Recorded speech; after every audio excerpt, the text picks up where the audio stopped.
welcome to my YouTube channel. ඉතින් මම අද ඔයාලට අරන් එන්නේ අගෝස්තු 13 වෙනිදා මම මොනවද කරේ කියලා. ඇත්තටම මට එදා උදේ නම් ලොකුවට ස්ටඩීස් කරන්න ඕනේ නෑ. මොකද මට පොඩ්ඩක් අසනීප වුණ හින්දා ඉතින් කොහොම හරි උදේ ඉඳන් කන්නත් බැරුව ඉඳලා බාත්ම කාලා එපා වෙලා කියලා මං රොටි හදාගත්ත අම්මට කියලා. ඉතින් ඒකත් කාලා තේ එකක් එහෙම බීලා මං ඔන්න වැඩ පටන් ගද්දි වෙලාව 3:10යි.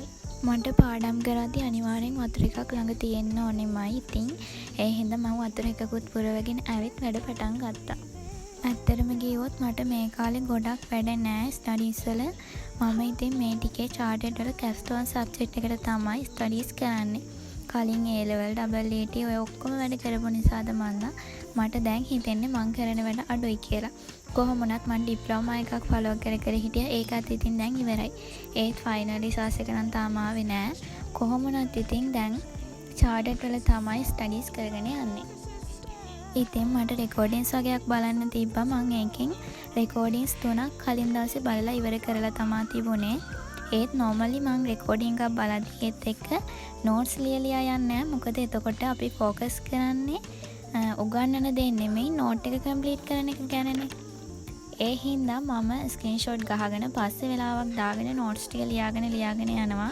ඉතින් මම කොහොම හරි 3 ඉඳන් 5 වෙනකන් මේකෙන් notes ටිකක් ලියලා ඉවර කරා. ස්පෙෂලි කියන්න ඕනේ ඉංග්‍රීසි මීඩියම් ස්ටඩි කරන හින්දා මට ඒක අලුත් දෙයක්. ඉතින් ඒ හින්දා තමයි මම මේ විදිහට රෙකෝඩින් එක බලලා ඉවර වෙලාම notes ලියන්නේ. මොකද මට ඇත්තටම 100%ක් perfectly ඉංග්‍රීසි තවම බෑ. ඒ හින්දා සමහර දේවල් තේරුම් ගන්න උගන්නන දේ හරියටම ફોකස් කරන්න ඕනි කියලා මං හිතනවා. ඉතින් සමහර අය හිතන දෙයක් තමයි ඉංග්‍රීසි වලින් ස්ටඩීස් කරන එක ගොඩක් අමාරුයි, ඒක කරන්න බෑ කියලා. මොකද අවුරුදු 13ක් සිංහල මීඩියම් වලින් ස්ටඩීස් කරපු කෙනෙක්ට එහෙම හිතන එක සාධාරණයි. කොහොම වුණත් මමත් ඒ විදිහටම මේ වෙනකන් සිංහල මීඩියම් තමයි ස්ටඩීස් කරේ. ඒත් මං එහෙම බෑ කියලා කිසි දෙයක් අතාරින්න කැමති නෑ. ඒ හින්දා මං කියන්නේ ඔයාලට ලයිෆ් එකට එන හැම චැලෙන්ජ් එකක්ම අපි බාර ගන්න ඕනේ. බෑ කියලා අතාරින තැන නෙමෙයි අපේ සාර්ථකත්වය තියෙන්නේ. ඉතින් මං උනත් දන්නේ නැහැ කොයි තරම් දුරට මං සාර්ථක වෙයිද කියලා. මොකද එක්සෑම් රිසර්ච් වලින් තමයි ඒක බලන්න වෙන්නේ.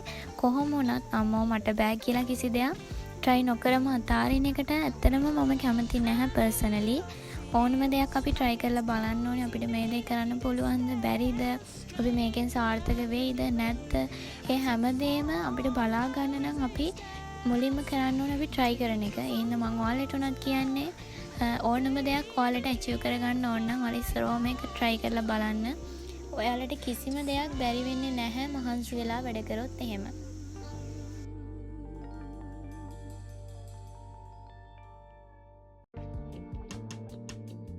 අවසානයේ ඔයාලට පොඩි ඇඩ්වයිස් එකක් දෙන්නම්. ඉගෙන ගන්න ඕනම දෙයක් අමාරු වෙන්නේ නැහැ. අපි ඒ දේ 100%ක් ફોකස් කරලා වැඩ කරනවා නම් ඉතින් ඉගෙන ගන්න වෙලාවට ඒ දේ විතරක් ફોකස් කරලා වැඩ කරන්න අනිවාර්යෙන් ඔයාලට පර්ෆෙක්ට් ළමයෙක් වෙන්න පුළුවන් මේ දේත් එක්ක. ඉතින් මේ තියෙන්නේ මම පර්චේස් කරපු ස්ටඩි පැක් එක. මේකේ ඔක්කොම ඉංග්‍රීසි නිසා ඇත්තටම මම පොත දැක්ක ගමන් බය වුණා. එහෙමයි කියලා මේ දේවල් නොකර බෑනේ. කොහොම හරි කරගන්න ඕනේ. ඉතින් අපිම තමයි.